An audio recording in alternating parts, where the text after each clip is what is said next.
अपने संबंधियों के यहाँ। 1 महीना की छुट्टी होती है तो वही घूमने का अवसर मिलता है, तो परिवार के सदस्य जन छूट दे देते हैं, बहन के यहाँ, मौसी के यहाँ, मामा के ऐसे। तो बहन के यहाँ गए थे, तो बहन की जो पति की बहन होती है उसे नंद कहते हैं, वो उनके यहाँ ले गए थे। तो उनके यहाँ हम गए हुए थे, तो एक कमरे में देखा एक नौजवान व्यक्ति पड़ा हुआ था, वो शायद उनकी ननंद के पति थे। तो उनको पता नहीं क्या लगा, भगवान की प्रेरणा, हम तो बच्चे ही थे, तो हमें बुलाया, ऐसे नज़दीक गए तो रोने लगे। उनका बच्चा अब हमारी कोई बात नहीं सुनता, तो हमें मन में है आपसे बता दें। तो शायद हमें भगवान उदाहरण देना चाहते होंगे, इसलिए सुनवाया होगा, नहीं तो हम बच्चा थे, उनका कोई सपोर्ट तो कर ही नहीं सकते थे। उनका बच्चा है, जो बिल्डिंग देख रहे हो ना, मेरी बनवाई हुई है, वो मेरी पत्नी है। और वो टाकीज के सामने मेरी चाय, समोसा, पान इसकी दुकान थी। मैं सुबह से शाम तक मेहनत करता, तो यही पत्नी हमारे मोजे जूते उतार करके हमें प्यार करती थी। हमारे शरीर में लकवा मार गया, अब मैं उठ नहीं सकते। बोले 2 रोटी से ज़्यादा भोजन नहीं देती, और कहती ज़्यादा देंगे तो बार बार शौच करोगे, हमें फेंकना पड़ेगा। बोले हमको मारती भी है, हमसे बात नहीं करती, चिल्लाते रहते हैं, तो हमारे सामने और दूसरे पुरुष को बुलाती, बात करती ऐसा। बोले किससे कहूँ, अगर कहूँ तो ये मारेगी आकर के, कहना नहीं।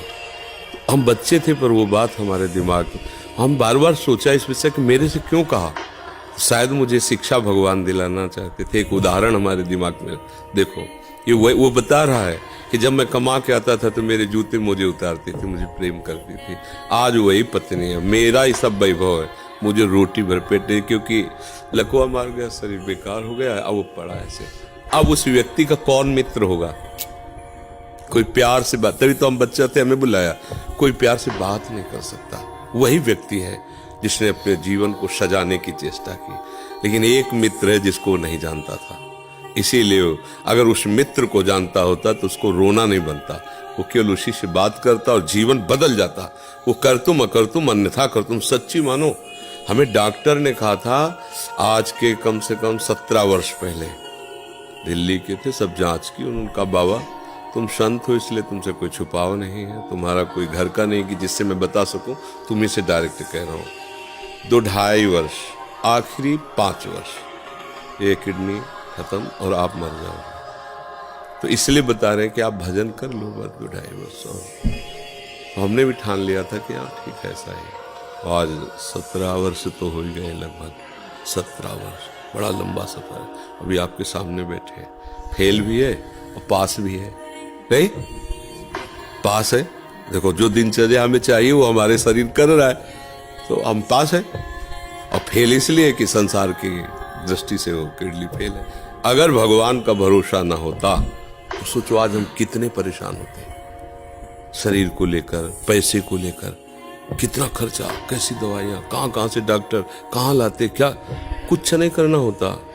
वो अपने आप डॉक्टर रो करके कहते कि मेरी सेवा मत छीनना, बैठे हैं हजारों कोस दूर और रोज संपर्क, महाराज जी की क्या इस समय स्थिति है, अच्छा ये दवा दे देना, अच्छा आप ऐसा कर दे। तो हम देखते किसका दुलार है, जिनको हजारों रुपया दे के समय लिया जाता है, वो फिर बात करते हैं, वो भी अपने ढंग से। आश्चर्य की बात, वो डॉक्टर, उसे दुनिया से क्या मतलब, रुपये से मतलब है। लेकिन श्री जी, ये है प्रभु का प्रताप, हर व्यवस्था कैसी तुम्हें बताया। जब हम उनकी तरफ देखते हैं तो हजारों हाथों से दुलार करते नजर आ रहे हैं, हजारों हाथों से प्यार करते नजर आ रहे हैं। ये कैसे चलता? अब हमें कुछ किसी से मांगना नहीं, किसी से कुछ कहना नहीं, अपने आप सब व्यवस्था होती। ये हमारी नहीं, भगवद आश्रय होने की बात है।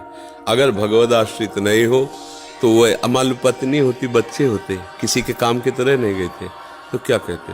अब तेरे दिन इसे 4-5 हजार रुपये डायलिसिस के लिए चाहिए, दवाइयाँ चाहिए, भगवान उठा लो, ऐसे कर पूछ लो भगवान इनको, वो कहती है इनको पूछ लो। संसार का खेल है ऐसा। तो ये हम कोई तुम्हें कहानी नहीं बता रहे, सच्ची बात कह रहे। अभी अंधकार है और भगवान का आश्रय ले लो, आनंदित रहोगे। आज आपको नहीं समझ में आएगा, किसान खेती बोता है तो तुरंत फसल नहीं काटने को मिलती, थोड़ा समय लगता है। ऐसे आप अपने जीवन को भगवान में समर्पित कर दो, नाम जप करो, रहो उसी संसार में, वैसे ही रहो। हम ये नहीं कहते बाबा जी बनो, गंदे आचरण मत करो, गंदा नशा मत करो, गंदा व्यवहार मत करो, भगवान इसी से प्रसन्न हो जाएंगे। आप ज्यादा जप तप भले मत करो, पर गंदे आचरण मत करो, और भगवान का सहारा वो सब कुछ संभाल लेते हैं, बहुत समझते हैं। चल रहा है, आज की खेती कल काम आती है, नहीं आती? नहीं, आज तुम्हारी खेती अच्छी है ना, कल मौज से तुम जीवन भर अच्छा खाओगे। वो बुरा जो अभी कर रहा है वो अच्छी खेती का भोग भोग रहा है, और जब इसकी बुरी फसल तैयार होगी तब तुम देखना, फिर ये इसकी दशा बिगड़ जाएगी। विवेक पूर्वक